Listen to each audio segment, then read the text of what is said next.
Hi, everyone. I'm Kim Miller. I'm the Executive Director and the founder of FemArt organization. We are a nonprofit that supports and promotes women in the fine arts. And today we are so happy to introduce you to a wonderful artist who will be in our upcoming virtual art experience called Where the Wild Women Go. And her name is Wendy Means. And we are so happy to welcome her. And I would like to start this interview off with a common question that I've asked many artists, with every artist answering differently. So with Wendy, I would like to ask you, what is it that inspires you to create art? Uh, for me, I don't know how not to be creative. It's been with me since childhood. I'd say nowadays my art has a lot to do with the recovery of the spirit.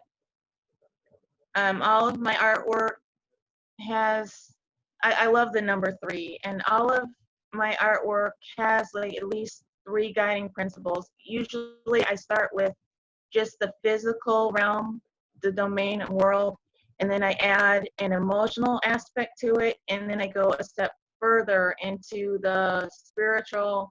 I call my work meta-realism instead of surrealism usually, because everything for me is about that energy and that connection and that force that keeps you together, that love that lies underneath it all.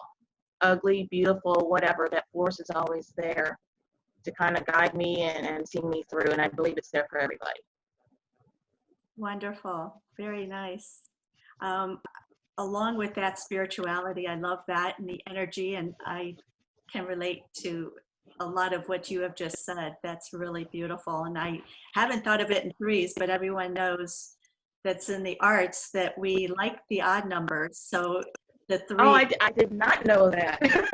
Oh, interesting, because that's something that is common with artwork, is that we have to have things in odd numbers. You usually have 3 of things, or 5 or 7, and so 3 is really a nice, simple breakdown of nature in general. Yeah, it's the number where things stop being coincidence.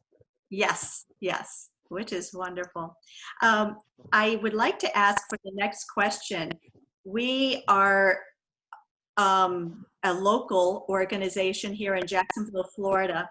Do you feel that your artwork and your visual voice has an impact on the Jacksonville community, and how do you see your art as being influential and vital to the cultural scene here in Jacksonville? Well, I just started showing work here at the very beginning of 2018. So I'm at the point I'm meeting other artists. I'm getting out. I'd say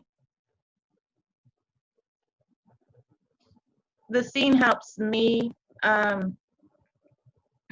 I like having a deadline and going out and seeing what other artists do. For me, I don't think my work looks anywhere near as good online, so I really enjoy when people come out to see my work. The funny thing is, I kind of thought I was just going to be an online artist, online sales, and the scene here, the people were just wonderful and encouraging and easy to get along with, and I ended up getting sucked into the gallery world. So that was not the plan, but make a plan and God will laugh at it, right? That's right. And how long have you been here in Jacksonville? I moved here in 2009 in June, but it's weird. I'm disabled, so I actually literally never met anybody here until about 2018, except for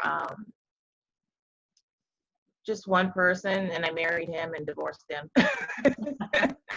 And so now I'm actually finally getting out, meeting people, and I was just doing the mom thing. So before. I'm so glad that you are in our art center here in Jacksonville right now. Our upcoming Thank show, as I had mentioned, is going to be a virtual experience, and it will allow FemArt to be more globally seen.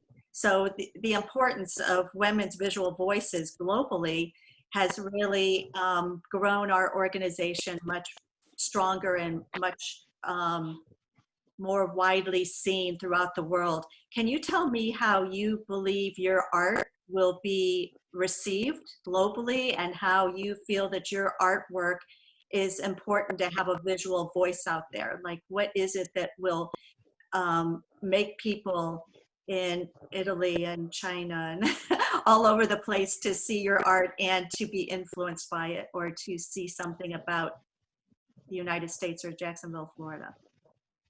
Well, that's actually interesting that you asked that, because um, I've done a little online advertising, and you can look at the metrics and stuff, and it actually is a lot of Asian younger women tend to really like my art, it turns out. So, and I mean, that might be because I do pull from a lot of sources. Like I do pull a lot from like Eastern medicine and other religious traditions, spiritual traditions. I'm not religious, I'm spiritual, but I love Japanese art. I think, as I said before, like my art being about a lot of the energy and connection that lies beneath, that's for everybody. The Native Americans look at the whole spiritual world as like a spider web where we're all connected by those threads.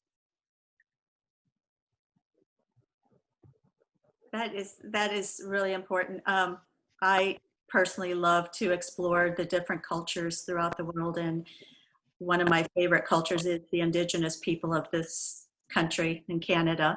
I love the tribal perspective. So, and I do the connection with nature. So that is really great. I also try to my artwork, sorry, a little bit ambiguous in meaning. Like I know what it means, but I like to not put the meaning in your face so that everybody can connect and find their own meaning. Yes, that is very nice. It's very subtle and it is very ambiguous. So it leaves a lot more to connect to various people in different ways that can be personal to many people that you wouldn't expect it to touch. So that's really great artwork. Now I'd like to ask you about the piece of art behind you. It is very interesting to see. And could you tell us a little bit about how you came about creating that subject matter? Well, this painting behind me is a very old one. I think it was about 19 when I made it, and it was just a kitschy subject matter to me. It was literally my cat.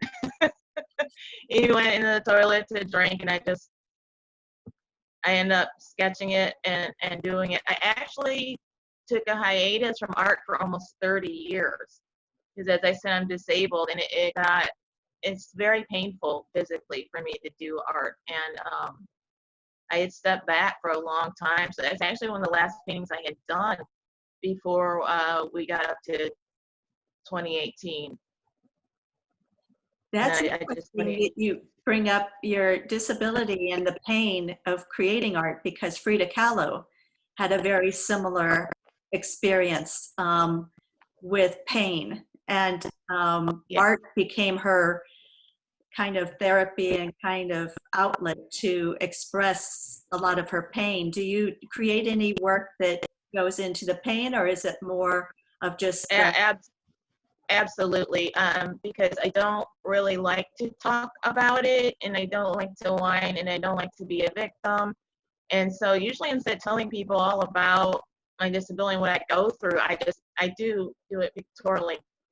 And I was saying, how my art starts with that basic physical level and then throws in emotion. A lot of times the basic physical level that I'm starting with is pain. Pain is like the physical body pain is, it's a real basic